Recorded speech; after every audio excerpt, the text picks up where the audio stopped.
ओम अज्ञानतिमिरान्धस्य ज्ञानाञ्जनशलाकया चक्षुरुन्मीलितं येन तस्मै श्रीगुरवे नमः। श्रीचैतन्यमनोभीष्टं स्थापितं येन भूतले स्वयं रूपा कदा मह्यं ददाति स्वपदान्तिकं। वन्देऽहं श्रीगुरोः श्रीयुतपदकमलं श्रीगुरून् वैष्णवांश्च श्रीरूपं साग्रजातं सहगणा रघुनाथान्वितं तं सजीवं साधुवैतं सावधूतं परिजनसहितं श्रीकृष्णचैतन्यदेवं नमो विष्णुपादाय कृष्णपृष्ठाय भूतले श्रीमद्भक्तिवेदान्तस्वामिनिति नामने नमस्ते सरस्वती देवे गौरवाणी प्रचारिणे निर्विशेषशून्यवादी पाश्चात्यदेशतारिणे वाञ्छाकल्पतरुभ्यश्च कृपासिन्धुभ्येव च पतितानां पावनेभ्यो वैष्णवेभ्यो नमो नमः। तत्त्वात्मकं कृष्णं भक्तिरूपस्वरूपकं भक्तावतारं भक्ताख्यं नमामि भक्तिकं नित्यानन्दम् अहं नमामि सर्वानन्दं करं हरिनाम पदं देवो अवधूत शिरोमणि। नमो महावदन्याय कृष्ण प्रेम प्रदायते कृष्णाय कृष्ण चैतन्य नामने गौरतृष्ण। हे कृष्णा करुणा सिंधो दीनबंधो जगत्पते गोपेश गोपिका कांत राधा कांत नमस्तुते। तप्त कांचन गौरांगी राधे वृंदावनेश्वरी विश्वानुस्ते देवी प्रणमामि हरिप्रिये। नीलाचल निवासाय नित्याय परमात्मने बलभद्र सुभद्राभ्यां जगन्नाथाय ते नमः। जयतां सुगतोपंगोर मम मंद मतेर्गति मत सर्वस्वपदां भोजो श्री राधा मदन मोहनम दिव्याद वृंदारण्य कल्पद्रुमध श्रीमद रत्नाकर सिंहासनस्थं श्रीमद राधा श्रील गोविंद देवो प्रेष्ठलेवी शेब्यमानो स्मरामि। श्रीमन रास रसारंभी वंशी वटट स्थित कर्शन वेणु शनैर्गोपी गोपीनाथ श्रीस्तम। श्री कृष्ण चैतन्य प्रभु नित्यानंद श्री अद्वैत गदाधर श्रीवासदि गौर भक्तवृंद।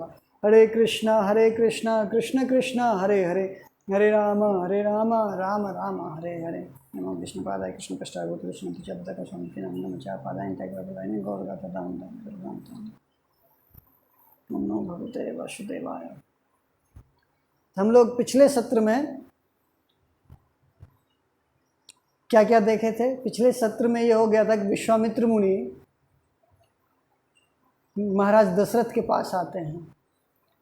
उनके यज्ञ में रावण के दो जो पार्षद हैं मारीच और सुबाहु, उनके यज्ञ में बहुत ही हमेशा बाधा डालने के लिए विघ्न डालने के लिए आते हैं। तो विश्वामित्र मुनि स्वयं जो थे वो उससे निपट सकते थे, फिर भी वो महाराज दशरथ के पास आए इस चीज़ के लिए, सहायता मांगने के लिए।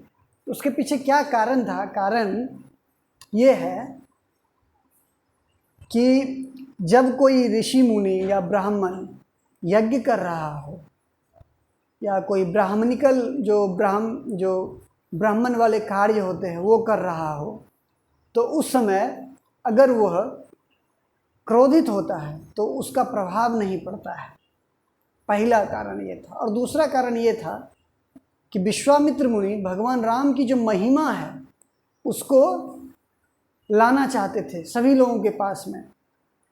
तो इसलिए विश्वामित्र मुनि महाराज दशरथ के पास आए।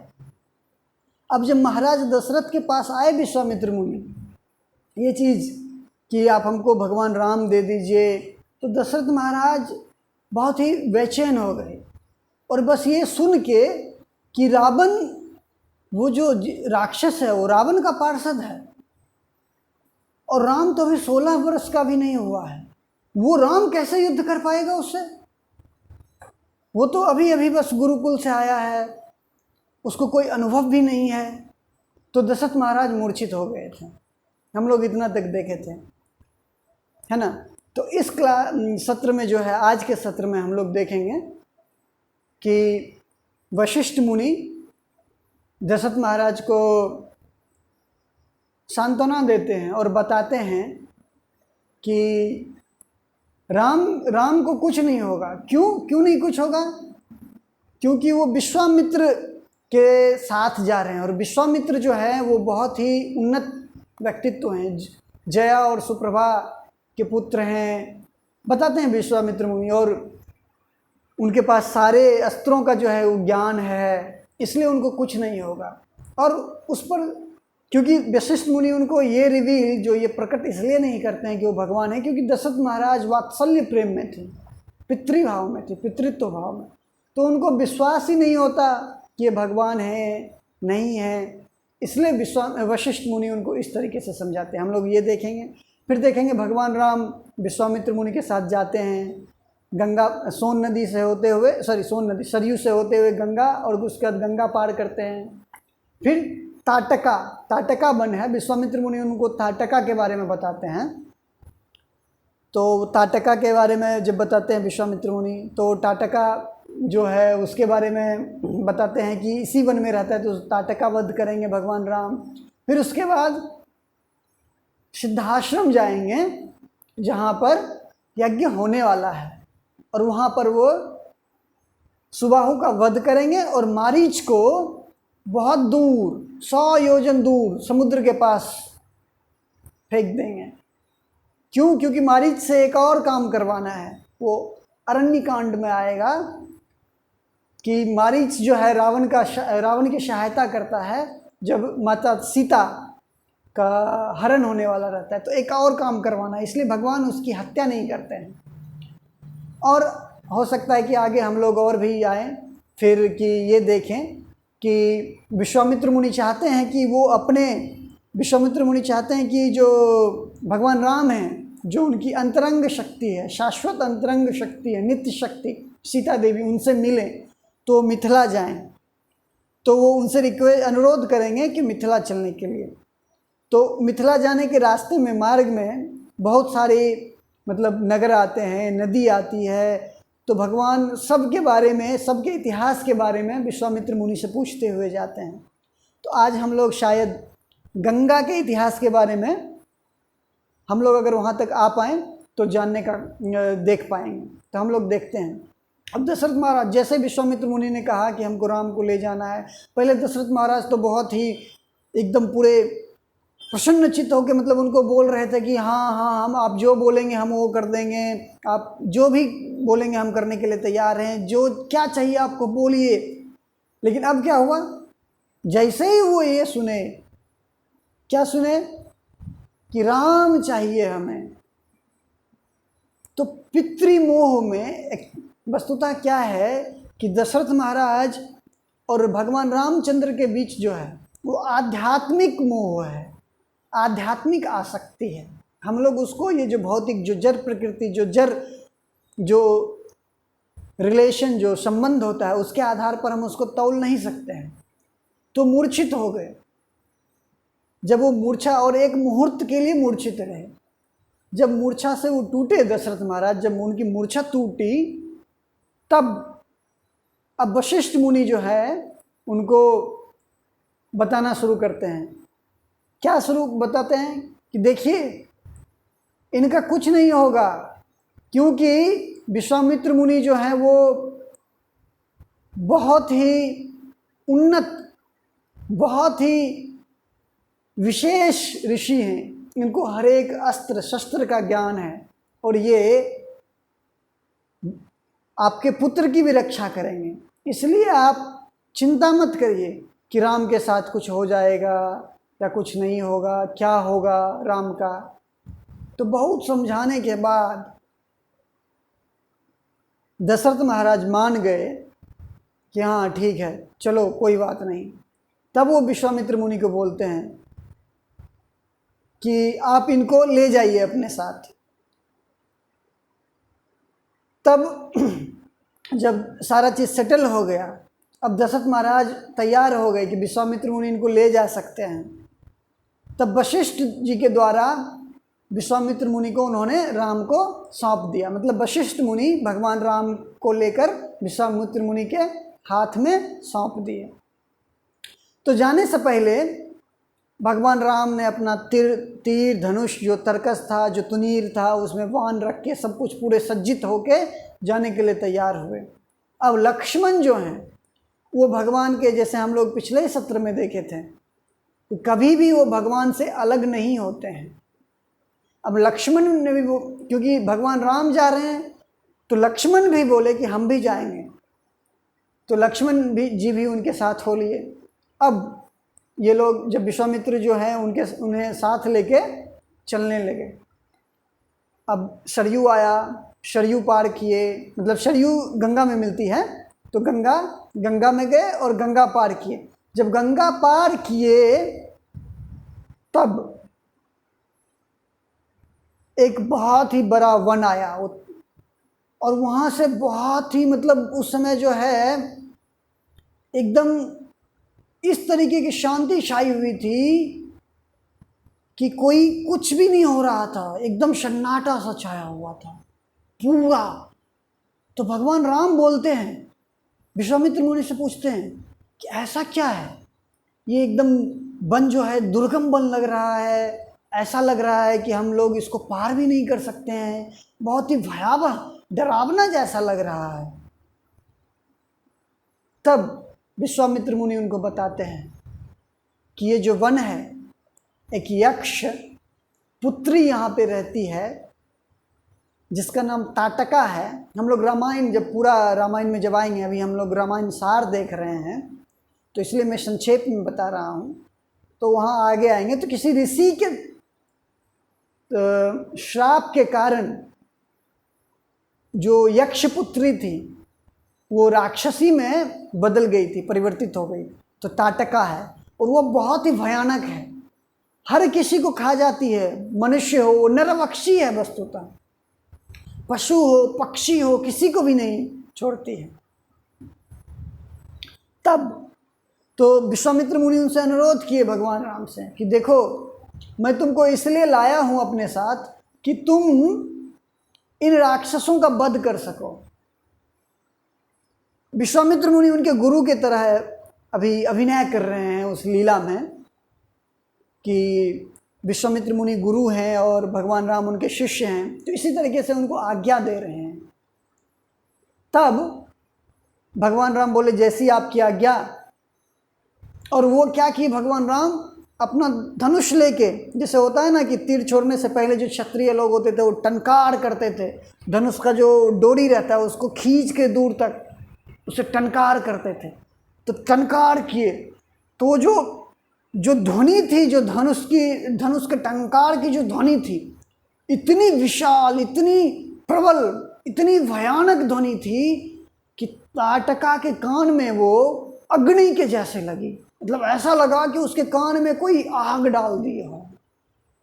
तो सभी जीव जंतु उन सब के उठने और आने से पहले ही ताटका उठ गई और एकदम एक ही बार में वो सीधे जंगल के बाहर आ गई, एकदम पूरे भगवान के सामने, पूरे विशाल रूप में। विश्वामित्र मुनि खड़े हैं, लक्ष्मण खड़े हैं और राम भगवान खड़े हैं, और ताटका एकदम उनके सामने एक ही बार में आ खड़ी हुई। तो अब क्या हुआ कि भगवान राम, ऑफ कोर्स वो भगवान है और वैसे भी वो डरे नहीं उससे। और ताटका देखी कि हमारे सामने में एक दो बालक खड़ा है, क्या इसी ने मतलब ऐसा टंकार किया है। ताटका को बहुत गुस्सा आया, बहुत। तो उसने अपने मुंह से आग फेंकना शुरू कर दी। पहले जो राक्षस लोग होते थे, मायावी लोग होते थे, तो उनमें ऐसी शक्तियाँ होती थी कि वो आग ये कर सके, वो कर सके। मुंह से आग फेंकना शुरू कर दी, पैर उखाड़ के वहाँ जो बड़े बड़े पत्थर रखे हुए थे वो लेके फेंकना शुरू कर दी पूरे। तो भगवान जो है विचलित नहीं हुए, लेकिन समस्या क्या थी कि वो एक स्त्री थी। भले वो एक राक्षसी थी बट एक स्त्री थी। तो वैदिक धर्म में स्त्री पे हाथ उठाना अनुचित माना जाता है, धार्मिक नहीं माना जाता है। भगवान असमंजस में थे, जैसे हम लोग कृष्ण लीला में भी देखते हैं। श्रील प्रभुपाद बहुत अच्छे से वर्णन करते हैं कृष्ण लीला पुरुषोत्तम भगवान जो ग्रंथ है प्रभुपाद जी द्वारा रचित, उसमें श्रील प्रभुपाद बहुत अच्छे से वर्णन करते हैं कि जब पूतना भगवान कृष्ण को मारने के लिए आई थी, तो भगवान को पता है कि ये राक्षसी है और पूतना जो है भगवान को मारने के लिए आई है, भगवान को पता है, लेकिन वो एक स्त्री है, लेकिन उसका मारा जाना आवश्यक है क्योंकि वो एक राक्षसी है, हमेशा डिस्टरबेंस पैदा करती रहती है पूरे समाज में। तो अब क्या करें? तो भगवान ने उस समय अपनी आंखें बंद कर ली। आचार्यगण वहाँ पे बहुत ही अच्छा टीका देते हैं और प्रभुपाद जी बहुत ही अच्छे से लिखते हैं। क्यों? क्योंकि वो कुछ कर नहीं सकते थे इसके अलावा। उसका मारना जरूर, मतलब मरना जरूरी था, उसका वध करना जरूरी था ताटका का या पूतना का। लेकिन भगवान, वो स्त्री थी तो क्या कर सकते थे? तो इसलिए भगवान ने आंखें बंद कर ली। तो यहाँ भी भगवान राम हिचक रहे हैं। तो सबसे पहले क्या किए, क्योंकि वो जो राक्षसी है वो पैर उखाड़ उखाड़ के और एकदम पूरे जोर से प्रहार कर रहे हैं उन लोगों पे। तो भगवान ने क्या किया कि उसका हाथ काट दिया और लक्ष्मण ने एक तीर से उसके कान और नाक काट दिए। अब वो और अधिक गुस्सा हो गई है, बहुत गुस्सा हो गई है। अब वो बिना हाथ के ही बढ़े जा रही है उनकी ओर, बढ़े जा रही है। लेकिन भगवान मारना नहीं चाहते हैं। फिर भी जब देखे कि हाथ काटने के बावजूद भी मुंह से अग्नि, पूरा मतलब अग्नि निकाल रही है और रुक नहीं रही है, और विश्वामित्र मुनि उनसे अनुरोध कर रहे हैं कि मारो, तो भगवान जो है हिचकिचाते हुए, क्योंकि एक स्त्री है, फिर भी क्योंकि उसका वध करना जरूरी है, तो उन्होंने एक वाण निकाला, उस पर कुछ मंत्र पढ़ा और सीधा उसके वक्षस्थल पे छोड़ दिया।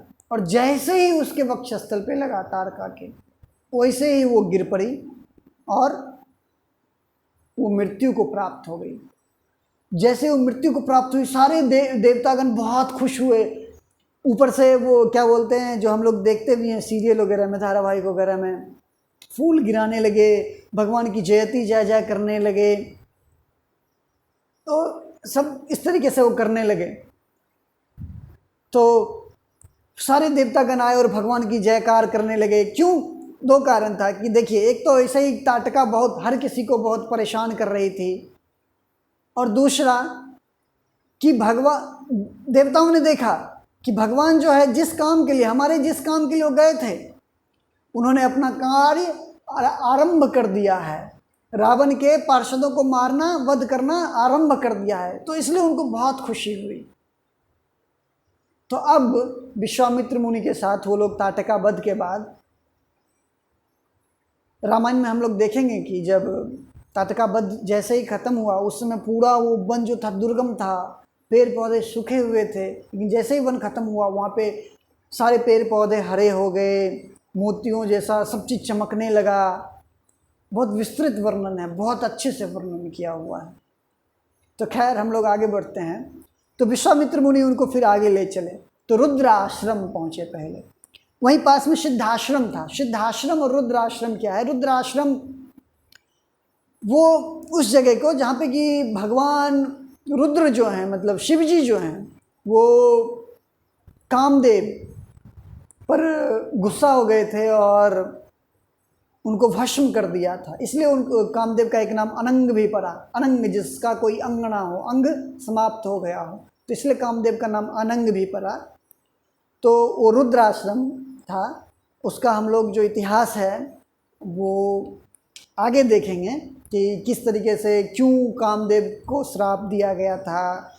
तो अभी हम लोग संक्षेप में जानते हैं कि भगवान वहाँ पे, शिव जी वहाँ पे तपस्या कर रहे थे, किंतु एक देवताओं को एक सेनापति की आवश्यकता थी राक्षसों से युद्ध करने के लिए। और ब्रह्मा जी बोले थे कि शिव जी ही के वीर्य से ही वो सेनापति उत्पन्न हो सकता है। तो अब शिव जी जब तपस्या कर रहे थे तो उनको, अब उसके लिए तो जरूरी है कि वो पार्वती जी के साथ आएँ पुत्र उत्पन्न करने के लिए, है ना। लेकिन वो तपस्या में लीन है पूरे।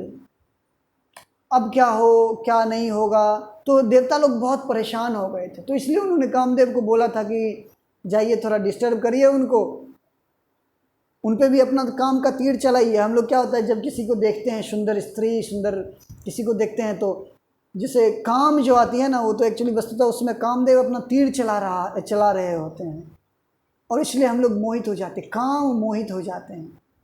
तो कामदेव को बोले जाइए आप उन पे भी अपना तीर चलाइए।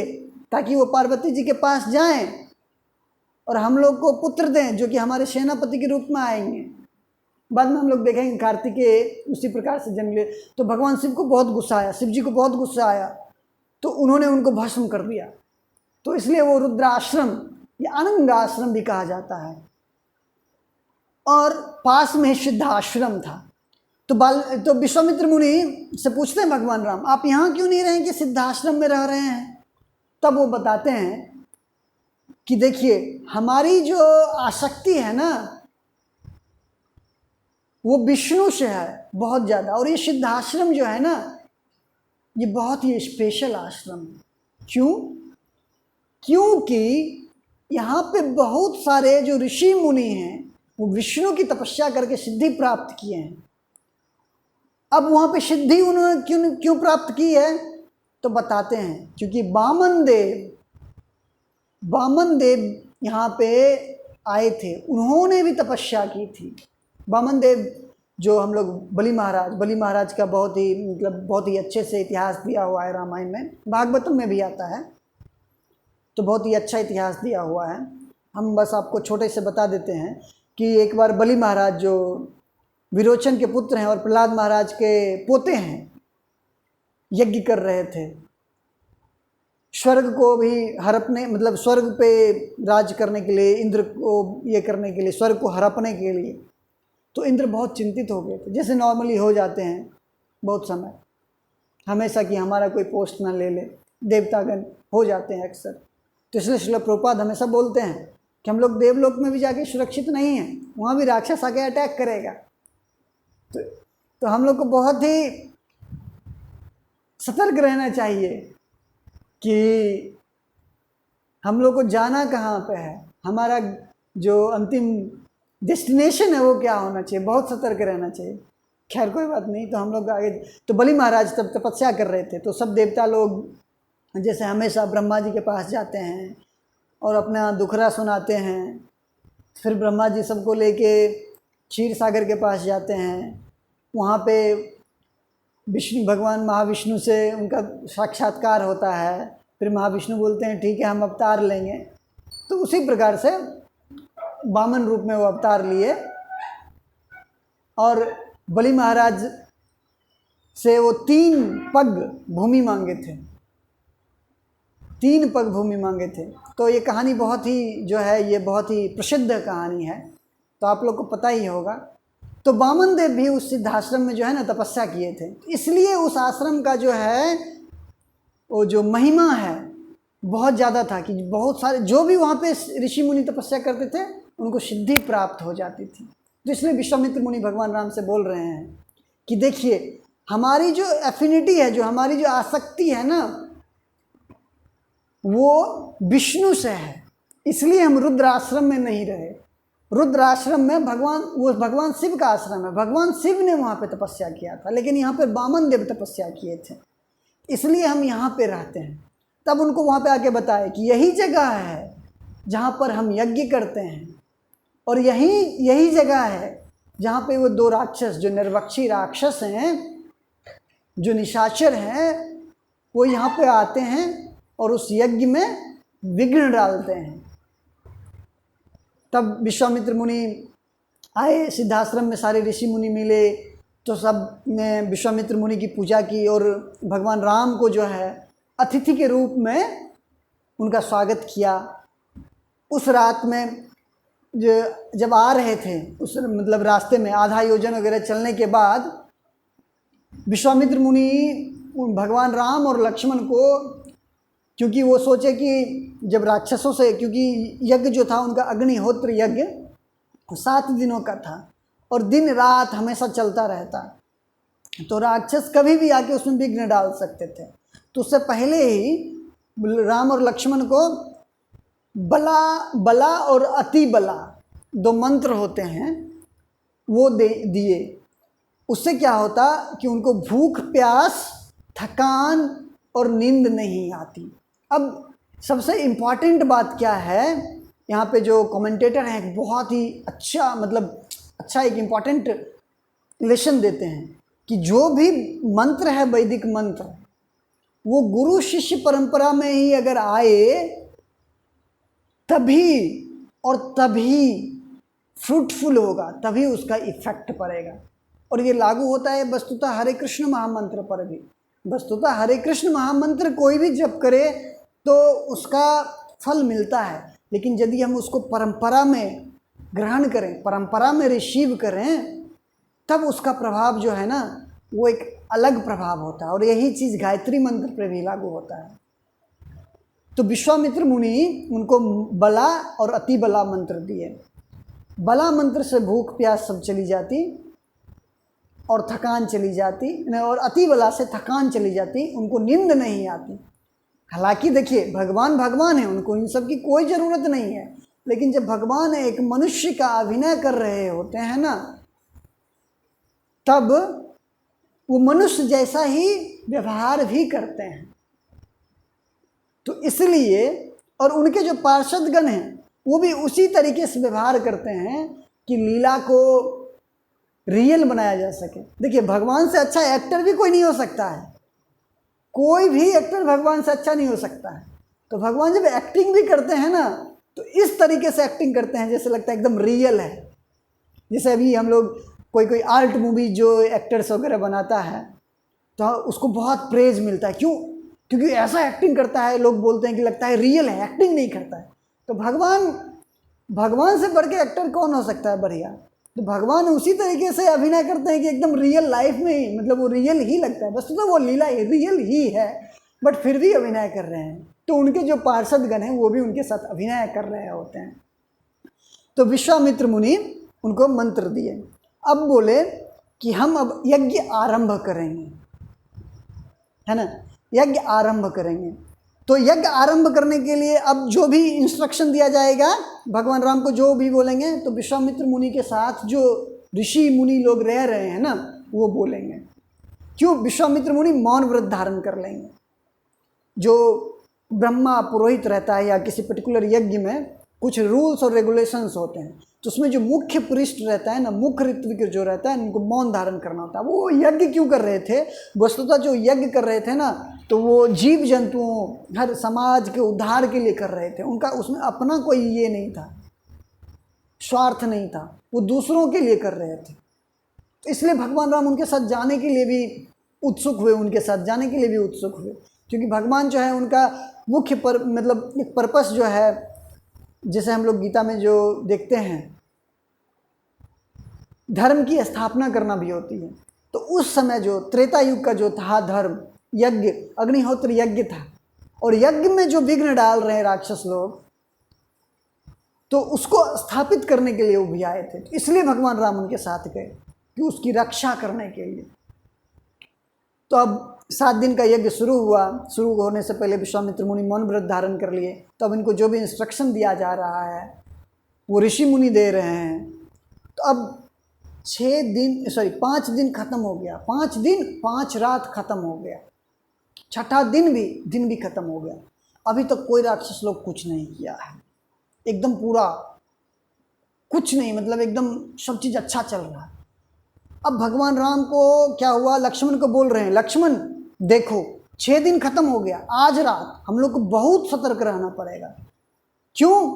हो सकता है कि आज रात वो लोग आए। अब जैसे ही अंधेरा हुआ, एकदम पहले जैसे यज्ञ चल रहा है, लेकिन सडनली ऐसा सन्नाटा छा गया, एकदम जैसे हम लोग हॉरर मूवी में देखते हैं ना, पूरा सन्नाटा छा जाता है। और सन्नाटा छा गया और एकाएक बहुत जोर की ध्वनि हुई, मतलब एकदम पूरा जैसे, मतलब बहुत जोर से कोई फटका हो, मतलब कुछ बहुत जोर का दम का दरवाज़ा फटका हो या ऐसा कुछ। तो उसी समय भगवान राम लक्ष्मण को बोलते हैं, लक्ष्मण सावधान हो जाओ। एकाएक जोर की ध्वनि हुई और जो राक्षस लोग वहाँ पे ऊपर प्रकट हुए।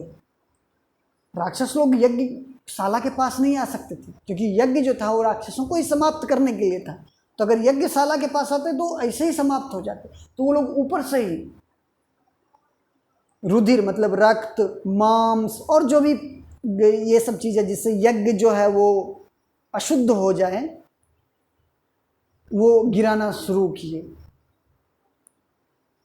तो आज हम लोग इतना ही सस्पेंस रखते हैं कि आगे क्या होगा, किस तरीके से उनका मुकाबला किया जाएगा राक्षसों का, भगवान राम किस तरीके से उसका मुकाबला करेंगे, कैसे सुबाहु का वध करेंगे, किस अस्त्र से सुबाहु का वध करेंगे, किस अस्त्र से मारीच को 100 योजन दूर समुद्र के पास भेज देंगे, और राक्षस लोग जो है मारीच मतलब भगवान राम और लक्ष्मण को किस तरीके से बिहेव करेंगे, ऋषि मुनि उस समय क्या करेंगे, यज्ञ में क्या होगा, संपन्न हो पाएगा या यज्ञ या नहीं हो पाएगा, वो हम लोग अगले सत्र में देखते हैं।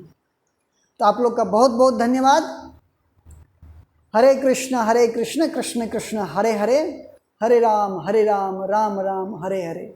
भगवान श्री रामचंद्र की जय, वाल्मीकि कृत रामायण की जय, श्रील प्रभुपाद की जय, निताय गौर प्रेमानंदे। हरि हरि बोल।